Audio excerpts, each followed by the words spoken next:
never known someone like you.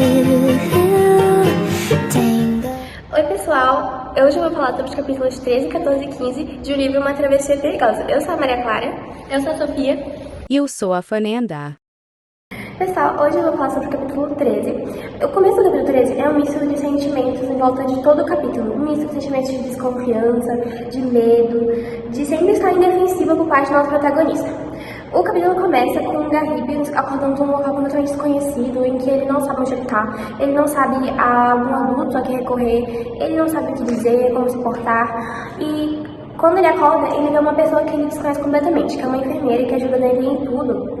E no começo vemos que ela dá uma garrafa para ele fazer as necessidades dessa garrafa, e ele até pensa, minha filha, eu não vou fazer necessidades dessa garrafa. E ela fala, você vai sim. Em volta do capítulo todo, vemos que ele está se adaptando ao centro infantil, porque como ele é um refugiado e ele acabou se perdendo e ficando com várias feridas no capítulo anterior, ele meio que está em um local onde ele está muito indefeso em relação às outras pessoas em volta.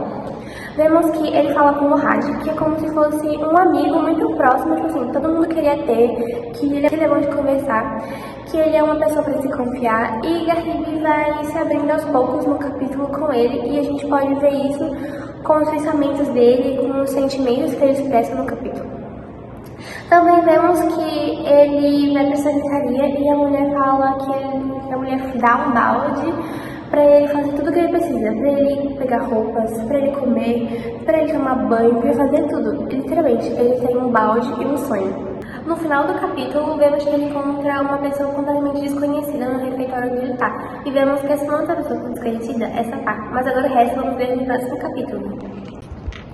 O capítulo 15 já começa com um climão, porque Garribe reconhece que aquela que ele viu no refeitório é Safar. E ele lembra dela, porque é ela que atirou contra a família dele. Então, na cabeça dele, tudo de ruim que tá acontecendo é por causa dela. Por causa dela eu tô longe da minha família, por causa dela eu tô aqui. Ele joga tudo pra cima dela. E Safar, por outro lado, ela é meio travada, meio calada assim no começo do capítulo, mas a gente consegue perceber que ela tá sendo muito forte, porque ela também tá sofrendo com isso. E então podemos perceber que isso não é um conflito físico, e sim um conflito emocional, porque tem a ver com traumas, separação da família e essas coisas. E isso reflete muito na vida real dos refugiados, que é um problema social contemporâneo, porque a vida deles não é só fugir, eles também se separam da família, têm os traumas, quebra de ligações, novos lugares que eles estão, e esse capítulo nos faz refletir que isso é algo que está acontecendo nesse exato momento. Então, quando lemos esse capítulo, é como um baque.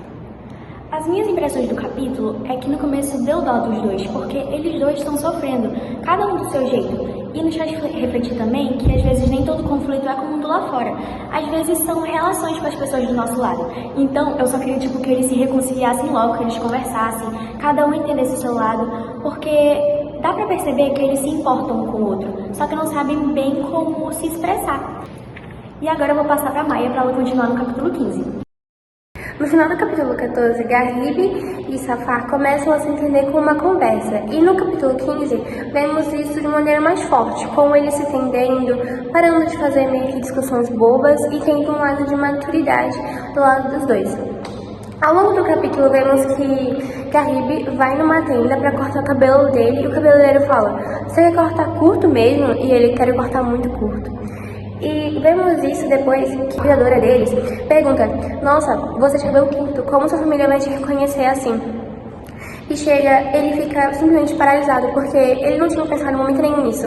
Ele reparou que ele parou de pensar muito na família dele e começou a pensar no agora, no instante que ele está vivendo. E nisso vemos que a cuidadora dele fala, sua família tá lá, vai vê-los. Inclusive ele sai correndo, ele quer ver todo mundo. O sentimento dele é de saudade naquele momento. E chegando lá, nós vemos que a página fica até num tom todo laranja, marcando um conflito, tanto sentimental quanto físico para o nosso protagonista, porque ele vê lá, ele não vê a avó dele. Ele fala assim, nossa, mas cadê a vovó? E o pai dele também fala, a sua avó morreu. No capítulo vemos que as irmãs dele falam que, Garribe, não é sua culpa, você não precisa ficar se culpando, sendo que é muito triste a situação que eles estão vendo, porque eles são refugiados e não tem muito a quem recorrer. O sinal de um conflito social contemporâneo entre refugiados. E no capítulo 15 termina assim, espero que tenham gostado.